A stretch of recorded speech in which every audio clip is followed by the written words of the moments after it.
Dakizuen bezala, udaberrian Euskaraldia izango da.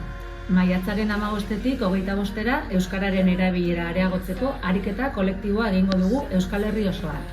Eta beraz, baita Pasaian ere. Hizkuntza ohiturak Euskararen mesedetan astintzeko 11 egun izango ditugu. Elkarrekin, Euskara eremu guztietara zabaltzeko aukera paregabea. Etxean, kalean, lanean, aisialdian, ikastetxean, Euskara areagotzeko ariketa.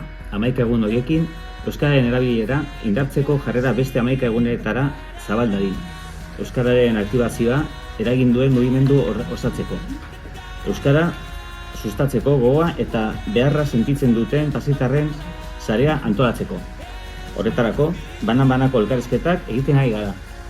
Udazkenean hasi ginen eta datozen hilabetetan zabaltzen jarraitu nahi dugu. Prozesu honetan parte hartu nahi duenak Pasaia euskaraldia.eus helbidera idaz dezake. Euskaraldia hizkuntza jarreretan eragiteko dinamika den heinean, erronka pertsonalak hartuko dituzten eta ekimenaren enbaixadore izango direnen 11koa osatu nahi dugu.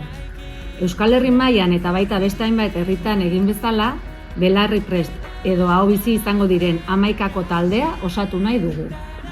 Talde hori aukeratzeko prozesuan ere, pasaitarren parte hartzea bultzatuko dugu.